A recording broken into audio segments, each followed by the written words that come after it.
교회 짓고 아주 번거로운 부담스러운 그런 일들이 있을 때에 다 최선을 다해서 순종해서 개척해 나오신 여러분들에게 감사하고 특별히 먼저 우리 교회 초창기 때 믿음 생활하시는 분들은 더 열심을 가지고 여러 성도들에게 귀감이 되고 모범이 되게 앞으로 달려가시기를 축복합니다. 그리고 중간에 오신 분들은 우리 교회가 이렇게 진행해 왔지, 은혜의 여정을 통해서 서로 말씀을 나눴습니다마는 나는 우리 탑동교회에 땅 산 것도 아니고 교회 진 것도 아니지만은 그래, 나는 이 시대에 할 몫이 있어. 그래서 그 할 일을 가지고 열심으로 믿음 생활하면은 하나님께 영광 돌려드릴 수 있는 줄로 믿습니다. 우리 교회의 그 비전이 건강한 교회, 신령한 교회, 성장하는 교회, 이 세 가지 비전이 있습니다. 여러분, 교회가 하나님이 기대하시는 거룩한 교회로 세워지기 위해서는 중요한 세 가지가 있는데, 하나님이 그 은혜로 역사하셔야 됩니다. 교회는 어떤 힘이라든가 세상적인 방법이 있어서 교회가 부흥되는 것이 아니고 하나님의 은혜, 하나님의 은혜. 여러분, 항상 하나님의 은혜가 우리 탑동교회에 넘치도록, 그렇게 내가 은혜의 증거자가 될 수 있도록 기도하시고 최선의 삶을 살아가시기 축복합니다. 그 두 번째는 담임 목사님의 영역이 중요한 거예요. 교회는 담임 목사님 이상으로 성장할 수가 없는 거예요. 김석희 목사님 오셔서 열심으로 복음 전하고 최선을 다하는 모습을 볼 때 너무나 감사하고, 또 주로 복음을 전하자는 그 일념을 가지고 기도할 때나 무엇을 할 때나 최선을 다하는 모습이 너무나 감사하고, 또 사역자들, 많은 사역자들이 함께 이렇게 동역하는 것을 볼 때에 너무나도 은혜스럽고, 여러분들은 담임 목사님의 어떤 목회의 비전에 대해서 아멘으로 순종하며 따라가는 우리가 되셔야 할 줄로 믿습니다. 또 교회는 좋은 성도들이 많아야 교회가 부흥하고 신령한 교회가 되는 거예요. 여러분, 좋은 교회, 좋은 성도들은 애초에 만들어지는 것이죠. 애초에 태어난 것이 아니고 만들어지는 것입니다. 성령의 능력에 의해서 성도는 만들어지는 거예요. 여러분, 처음 탑동교회에서 신앙생활 하시는 분들, 여러분들이 교회 나올 때 예수님이 누구신지, 교회가 무엇인지, 교제가 무엇인지 아무것도 알지 못했는데 하나님의 거룩한 은혜의 말씀으로 듣다 보니까 교회란 이런 거야, 성도의 생활을 이렇게 해야 되는 거야, 만들어져 온 거예요. 만들어져 온 거예요. 이제까지 코로나 때문에 집에서 옴추리고 마트 텔레비전 쳐다보고 유튜브 쳐다보고 이 핸드폰 보고, 그 핸드폰 보고 예배가 됩니까? 예배 드리다가 야, 물 좀 갖고 와라, 자빠져 있다가 이렇게 쳐다보다가 안 되는 거예요. 여러분, 가정에서 예배 드리는 분도 4월 지나가기 전에 전부 다 교회 나와서 대면 예배 드립시다. 코로나 때문에 다 죽는 줄 알고서 막 코로나 걸리면 별무지 다 하더니 정부도 괜찮아요, 그냥 곧불 드는 거야. 그러니까 곧불 안 드는 사람이 어디 있어요? 다 대면 예배 드릴 수 있도록 나와서 예배하고 찬양하고 교제하고, 할렐루야. 여러분, 그렇게 해서 우리 교회가 하나님이 기대하시는 교회로 승리하셔야 될 줄로 믿습니다. 저는 1년 지나가면서 나이를 한 살씩 더 먹더라고, 그게. 근데 나이가 지나가면서 들어가면서 제가 마음 가운데 계속 확신으로 다가오는 것이 뭐냐면은, 내가 하나님 앞에 어떤 모습으로 서 있느냐, 어떤 모습으로. 지난 1월 9일 날 주일날인데 당시교회 박흥계 목사님 사모님, 이승혜 사모님이 소천호에서 문상을 갔어요. 그 사모님은 저와 너무 그냥 인연이 많고 제가 사랑을 많이 받았어요. 제가 1980년도 당진교회 부담임 들어갔을 때 신방을 했는데 신방 많이 했습니다. 특별히 여러 곳도 기억나지만은 지금 행정리 교회 있잖아요. 그 행정리 교회가 한속회 했는데 16가정 했었는데, 그때만 해도 지금보다 살기 어려웠어요. 농촌 거기 신방을 가면은 사모님하고 갔는데 가는 집마다 다른 건 아니고 커피만 끓여주는 거야.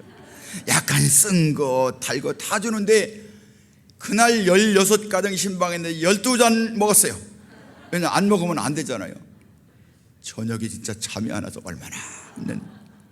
그 사모님 이렇게 분상하고 쫓겨가면서 당진읍내 다 곳곳마다 신방 다녀가면서, 그때는 장로교회 성결교회 별로 없었어요. 전부 다 감리교회죠. 이 당진 시내판이, 그때는 읍내판이었는데. 근데 그 문상 갔는데 후배 여목사님이 이렇게 우리 집사람이랑 이렇게 보더니, 아우 사모님 하나도 안 늙으셨네요, 정정하시네요. 그러더니 나를 쳐다보는데 갑자기 얼굴이 측은한 모습으로 보는 거야. 밤한 소리가, 목사님, 내가 여기 써놨어. 그냥 그만 잊지 않고, 목사님 얼마나 답답하세요. 그냥 지루하게 그날 그냥 보내시죠. 나를 쳐다보고 차분한 모습을 보는 거에서, 아니 나 지루하지 않고 열심히 여기저기 사역하고 있는데, 그랬더니 그러면 다행이고요. 여전히 나를 보고서 치우는 거야. 그런데 여러분, 중요한 것은 제가 열심히 목회할 땐 말입니다, 누가 아유 목사님 탑동교회 은혜스러워요, 오늘 설교 은혜 받아서, 그러면은 마음속으로 내색은 안 해요. 절대로 제가 그래 그렇지, 너무 격려가 되는 거야. 그런데 목사님 오늘 설교 오는데 그 발음 좀 틀렸어요. 충청도 발음. 그러니까 누가 뭐라고 하면은 착 다운돼 가지고서 그랬었는데, 이제 누가 뭐라고 하거나 말거나 아무 의미 없는 거예요. 내가 하나님 앞에 발음은 다 되는 거예요. 여러분, 우리의 믿음도 마찬가지입니다. 누가 뭐라고 해서 올라갔다가 내려왔다가 의미 없는 거예요. 나중에 결론은 하나님 앞에 설 때에 하나님이 나를 어떻게 인정하시느냐, 그것이 중요한 것이지, 아무 의미 없어요. 아무 의미 없어요. 여러분, 누구든 십자가에서 죽으시고 부활하신 예수 그리스도로 말미암아 그를 믿으면 제가 용서받고 하나님의 자녀가 되는 권세를 얻은 거예요. 진로의 자식이 아니라 구원과 은혜의 자녀가 된 것입니다. 고린도후서 5장 17절에 누구든지 그리스도 예수 안에 있으면 새로운 피조물이라, 이전 것은 지나갔으니 보라 새 것이 되었도다.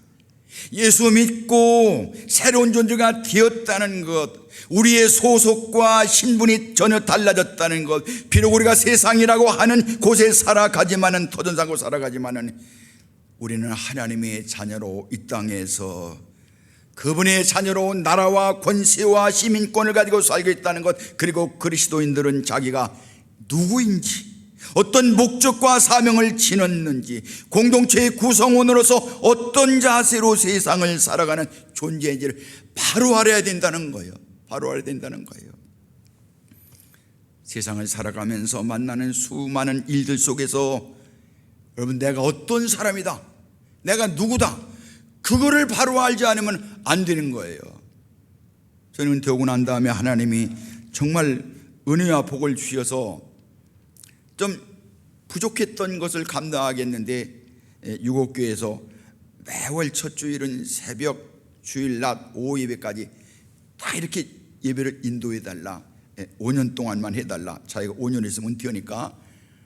그래서 그 말씀을 전해가면서 내가 평소에 좀 소홀했던 그런 말씀을 보강해서 말씀 전하는 게 너무나 감사하고, 또 하나는 제가 1989년도부터 탑동교회가 세계 선교를 시작해서 지나왔는데, 다 선교하고 마무리에 우리 골든 선교회, 태국 선교회를 통해서 여러 지방의 목사님들, 장로님들, 사모님들, 권사님들, 여선교회들이 다 모여서 이 태국의 골든 선교회를 시작하는데, 너무 은혜스럽게 제 이제까지 모든 지나왔던 40여 년 동안 지났던 그걸 가지고서 마무리하고 싶은 그런 마음. 그래서 연회에서도 박은호 선교사 태국 북감리교회를 연회 정식 기관으로 인정해서 연회와 이제 함께 일하게 됐는데, 너무 감사한 거예요. 너무 감사한 거예요. 그렇게 바쁘게 살아가는 거예요. 그리고 하나님이 기회를 주셔서 대전 극동방송에서, 서울 극동방송에서 한 번씩 두 번씩 소망의 기도를 인도하는데, 그 기도를 통해서 성도들이 어떤 살아가는 삶의 모습, 전국에 있는 모든 성도들이 기도를 통해서, 전화를 통해서 목사님 도와주세요, 도와주세요, 이렇게 바쁘게 살아가는 거예요. 게다가 조금 시간이 있으면은 제가 농부가 돼서 김문호 권사님 내지 이렇게 땅 만들어준 거에서 여러 가지 심는데, 제가 농장에 가니까 어떤 권사님 하시는 말씀이, 목사님 농장 갈 때는 선크림을 바르세요. 그래서 내가 아니 립스틱 깊게 바르는 소리는 들었는데 선크림 많이 발라 소리는, 왜냐하니까 얼굴이 새카맣다는 거예요. 그래 내가 원래 얼굴이 새카맣고 그 다음에 그 농부의 마음으로 이렇게 이렇게 풀매하고 그러니까 내가 그런 것이지 뭐. 그래서 시간이 있을 땐 거기 가고. 지난 12월 28일 날엔 소망의 전화 가운데 어떤 분이 전화가 왔는데 어려운 사정을 얘기해. 요즘엔 다 어려운 사정이에요. 뭐 생활이 어렵다, 질병 때문에 막 지금 병원에 가는데 뭐 기도해달라, 수많은 문제들을 가지고 돌아오는데 그분이 하는 말이 제가 잊혀지지 않는 거예요. 서울에서 이렇게 사업을 하다가 코로나 때문에 사업이 다 이지러져 가지고서는 남편이 참다 할 수 없다, 서울 생활을 거두자. 그리고 지방에 내려가게 됐어요. 지방에 내려가야 됐는데 뭐라고 말하는 거니? 지방에 내려가는데 아이들 학교가 어딘지도 모릅니다. 교회 어느 교회가 예배드릴지도 모릅니다. 거기 가서 우리 사업이 될지도 모릅니다. 기도해 주세요. 그런데 마음이 차는 거야. 여러분 생각해 보세요. 사업하다가 다 어려워서 알지 못하는 시골로 가는 거야. 서울 거 다 팔아가지고서 교회도 어딘지 모르고 아이들 학교는 어떻게 해야 되나 답답한 거예요. 하나님이 제게 시편 139편의 말씀을 주시는 거예요. 염려하지 말라고, 나를 살피시는 여호와 내 모든 길과 내 눕는 것과 나의 삶을 지키시고, 내가 수월에 내 자리 펼지라도 바다 끝에 가서 거할지라도 거기서도 주의 오른손이 나를 인도하시며 주의 오른손으로 나를 붙드심이니이다. 여러분, 요셉이 하나님의 선택받았지만은 종으로 팔렸고 애굽에 내려갔고 모함을 받았고 감옥에 들어갈 때에도 성경은 유일하게 계속해서 하는 말씀이 여호와께서 요셉과 함께 하심으로. 여러분, 무슨 삶의 고난과 역경과 추락이 있습니까? 기억하십시오. 내가 예수 믿는 사람으로서, 하나님의 자녀로서, 선택받은 사람으로서 잊지 말아야 될 것은요, 거기서도 하나님이 오른손을 날 붙드신다. 이스라엘 백성들은 하나님의 선택받은 선민입니다.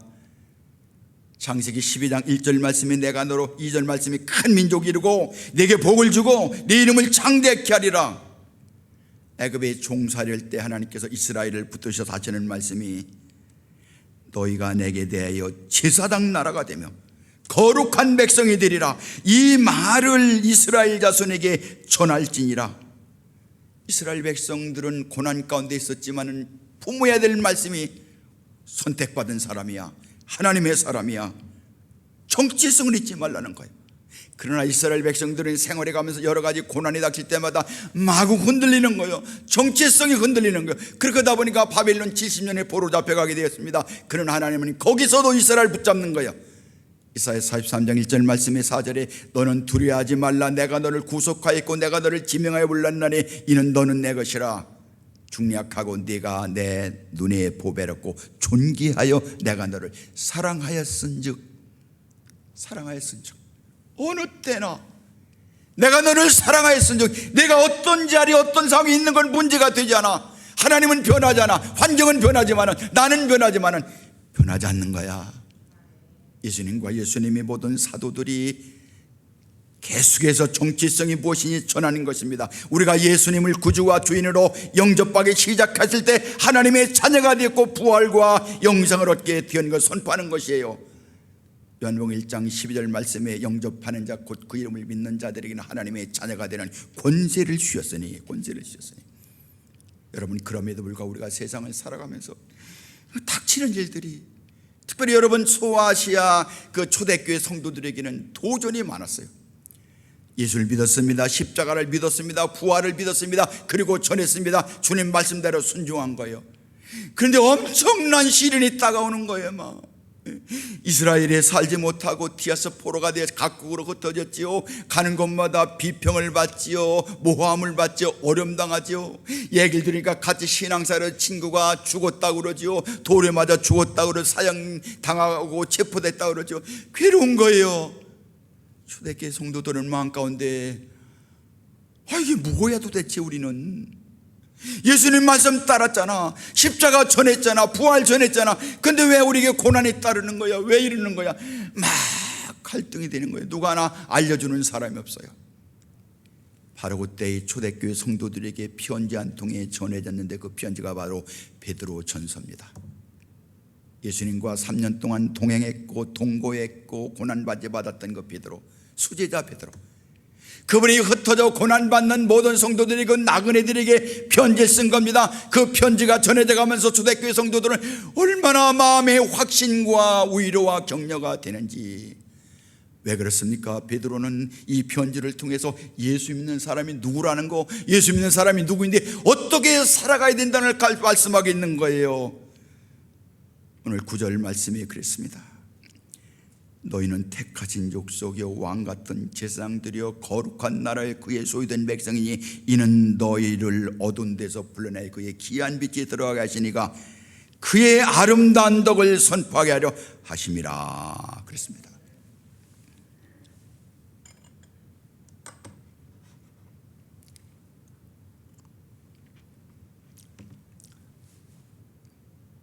교회 창립 41주년 맞이하는 탑동교회 모든 성도들에게 오늘 하나님의 거룩한 말씀으로 우리에게 도전하는 거예요. 도전하는 거.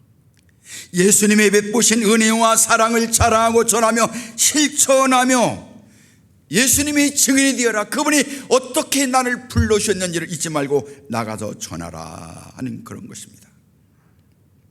오늘 베드로는 이 말씀을 통해서 우리에게 말씀하는데 여러분들은 택하신 족속입니다.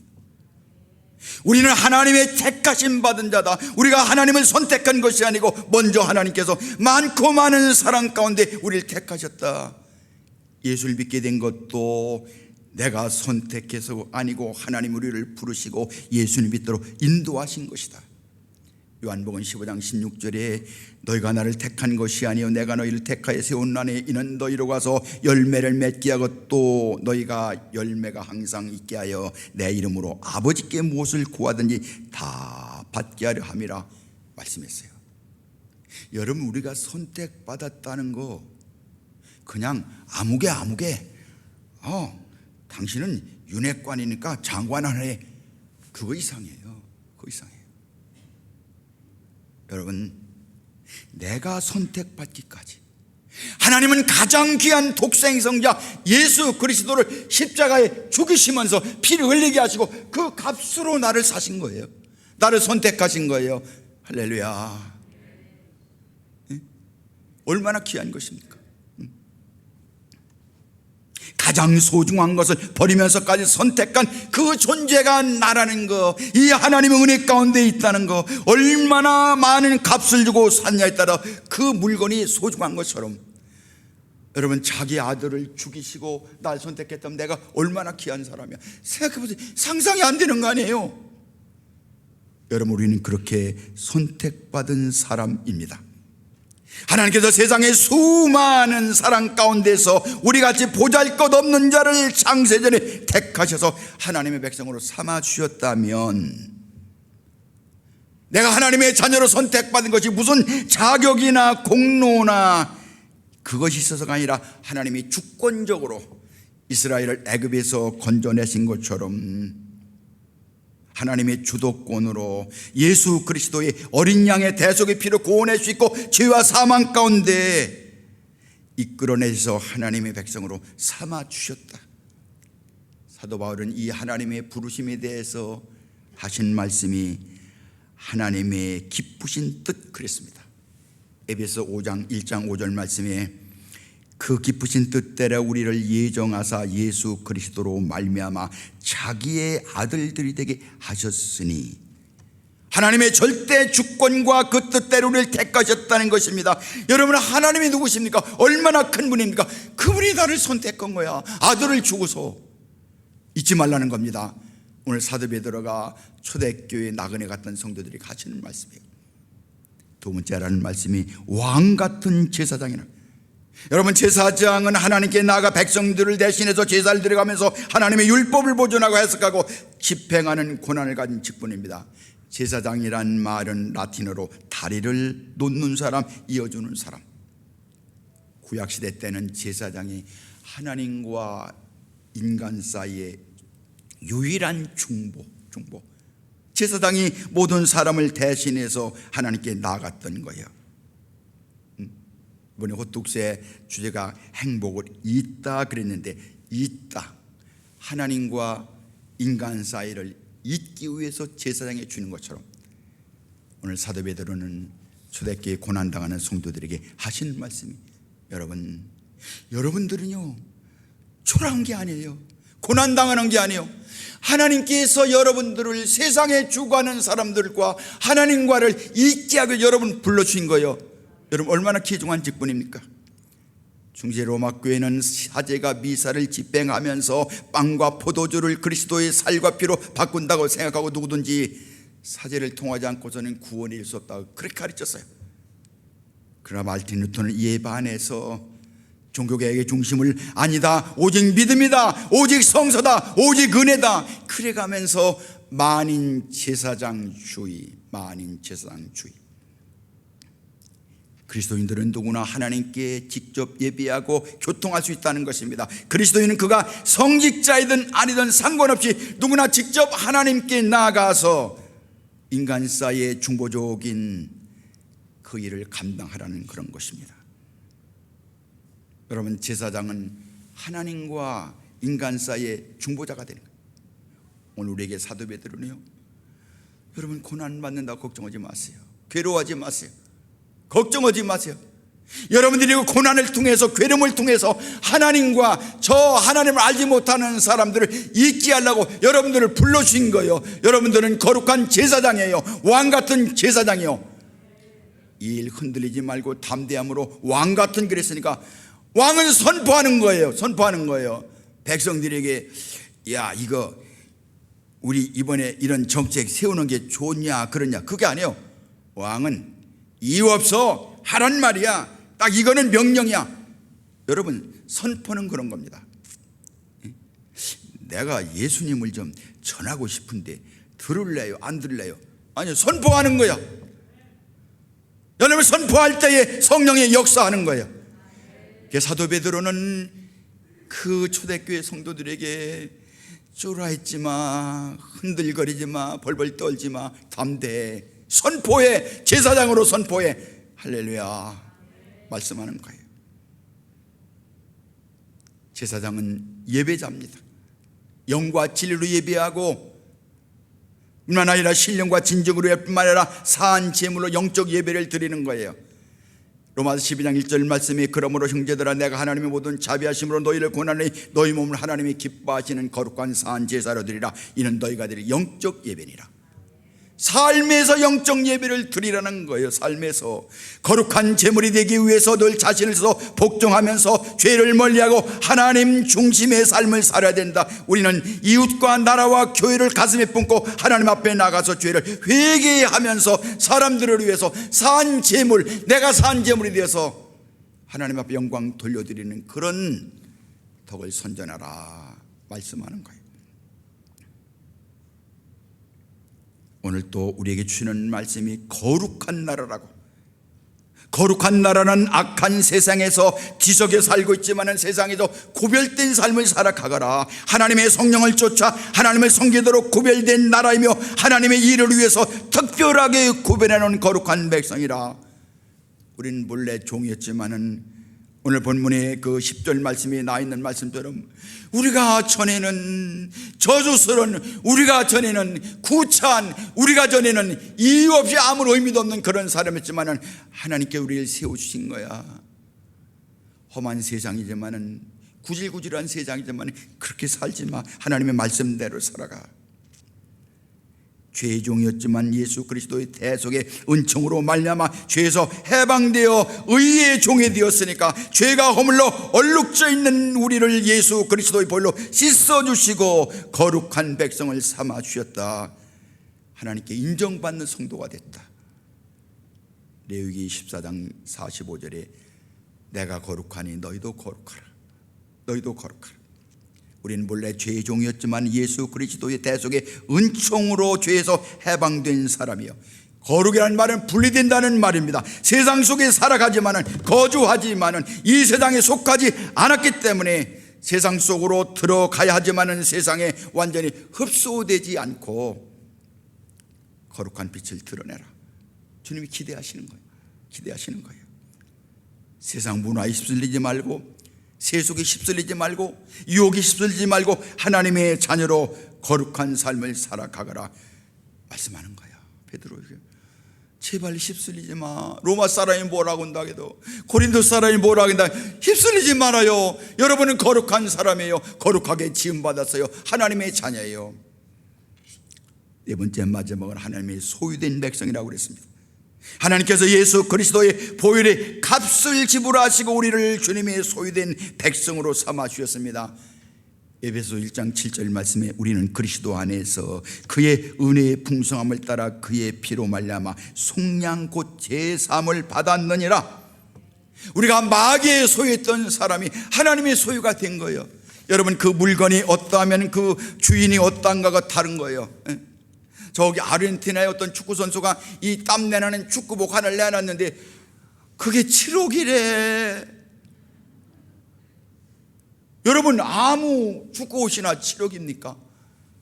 그 어떤 누가 입었든 이렇게 좌우되는 거예요. 여러분, 아무리 보잘것없어도 유명한 사람이 소유했다면 그 가치가 높아지기 마련인데, 우리의 소유는 천지를 창조하신 하나님이십니다. 하나님께서 우리를 소유하셨습니다. 하나님이 우리를 주인이 되었습니다. 그래서 우리는 하나님께 가장 귀한 가치 있는 존재가 되었으며 하늘의 유업을 받을 상속자로 오늘 선 것입니다. 부모님의 자녀를 아끼는 것처럼 우리를 책임져주시고 돌보시는 하나님, 이사야 43장 1절 말씀이 야곱아 너를 창조하신 여호와께서 지금 말씀하시느니라. 이스라엘아 너를 지으시니까 말씀하시니라. 너는 두려워하지 말라. 내가 너를 구속하이고 내가 너를 지명하여 불렀나니 너는 내 것이라. 내 것이라. 여러분, 주님이 택하시고 우리를 제사장으로 삼으시고 거룩한 나라 시민으로 삼으시고 하나님의 특별한 백성으로 삼으신 이유가 있는데, 오늘 사도 베드로는 뭐라고 말합니까? 그리스도의 아름다운 적을 선포하게 하라미로. 할렐루야. 여러분, 담임 목사님의 목회 비전 열심히 복음 증거하는 거 너무나 귀한 게 아닙니까? 예? 여러분, 복음 증거하는 게 축복이고 은혜예요. 송경민 씨의 그 은혜라는 찬양 오늘도 불렀었는데, 저는 그 찬양이 너무 은혜스러워요. 그래서 여러분들보다 너무 배웠어. 그냥 방송국 어디 갈 때는 그거 갔다 올 때까지 계속 몇 시간을 듣는 거야. 그런데 2절이 은혜스러워요. 내가 이 땅에 태어나 사는 것, 어린아이 시절과 지금까지 숨을 쉬며 살며 꿈을 꾸는 삶, 당연한 것 아니라 은혜였어요. 내가 하나님의 자녀로 살며 오늘 찬양하고 예배하는 삶, 복음을 전할 수 있는 축복이 당연한 것 아니라 은혜였소. 복음을 전할 수 있는 축복이. 할렐루야. 프랑스어의 노브레스 오브레지라는 말이 있는데, 이 말은 신분이 높은 사람일수록 도덕상의 책임과 의무가 높다는 말입니다. 원래 노브레스라는 말은 닭의 벼슬을 의미합니다. 오브리지라는 말은 무슨 말이냐면 달걀의 노른자를 의미합니다. 즉 닭의 사명은 벼슬을 자랑하는 데 있지 않고 알을 낳는 데 있다. 노블레스 오브레지의 큰 벼슬을 가진 신분일수록 그 신분을 자랑하기보다는 사회를 위해서 많은 의무와 헌신을 해야 한다 하는 그런 말씀이에요. 여러분, 우리 이렇게 귀중한 하나님의 선택받은 자, 왕같은 제사장, 거룩한 백성, 그리고 하나님의 소유된 백성, 우리의 정체성을 바로 알아야 돼요. 정체성. 이 기독교인의 정체성을 바로 알지 못하리에 비극이 탄생하는 거예요. 여러분, 요즘에 러시아하고 우크라이나하고 이렇게 전쟁하지 않습니까? 얼마나 비극적인 전쟁입니까? 그런데 중요한 것은요, 러시아도 기독교 국가고 우크라이나도 기독교 국가로, 러시아는 70%가 러시아 정교회 교인들이에요. 그 사람들이 가지고 다니는 성경이 우리가 믿는 이 성경이에요. 성경이에요. 전쟁에 나가는 사람에게 K키릴이라고는 이 대주교 사제는 성경을 말하는 거예요. 살인자들이 있는데 그 사람 옆에서 사진 찍어가면서, 여러분, 이게 도대체 기독교 국가입니까? 왜 그렇습니까? 우리가 예수를 믿을 때에 하나님의 말씀은 내 길과 소망과 생명과 전부가 되는 거예요. 주여 말씀하옵소서, 내가 그대로 따르겠습니다. 그렇게 그 말씀을 받아들여야 되는데, 이 러시아 정교회는 안드레가 거기다 복음을 전했다 그러는데, 러시아 정교회는 이 복음을 받아들일 때에 정치적으로 받아들인 거예요. 교회는 우리 정치가들이 필요로 하는 거예요. 정치가들의 마음대로예요. 그러니까 어떻게 예수 믿어서 생활이 달라지고 내 삶이 달라지는가는 의미 없는 거야. 여러분, 기독교가 본질을 떠난 거예요. 본질을 떠난 기독교는 비극이 되는 거예요. 여러분, 히틀러도 예수를 말했어요. 푸틴도 예수를 말했어요. 그 사람 세례교인이에요. 그 사람들이 복음의 본질을 떠날 때에 이 비극적인 사건이 우리 눈앞에 있는 것이 아닙니까? 우리 정신 차려야 됩니다. 하나님이 내게 기대하시는 것이 무엇이냐? 주여 말씀하옵소서, 내가 듣겠나이다. 그리고 그 말씀대로 순종해서 창립 41주년을 맞이한 우리 탑동교회가 앞으로 하나님이 기대하신 어떤 삶을 어떻게 살 것인가, 내가 누구냐는 거 바로 알아야 돼요. 바로 알아야 돼요. 그리고 바로 살아야 돼요. 말씀대로 순종하며 살아가야 돼요. 나는 그것 때문에 베드로 시대의 초대교회 성도들처럼 고난과 어려움이 있을지마다 걱정을 말씀하세요. 주님이 우리와 함께 하십니다. 요셉이 어디 가든지 하나님과 함께 하시니라 하는 이 말씀처럼 주님의 성령 여러분들을 붙잡으시고 우리의 삶과 직장과 범사를 인도해 줄 줄로 믿습니다. 여러분, 우리 한 목소리로 기도하겠습니다.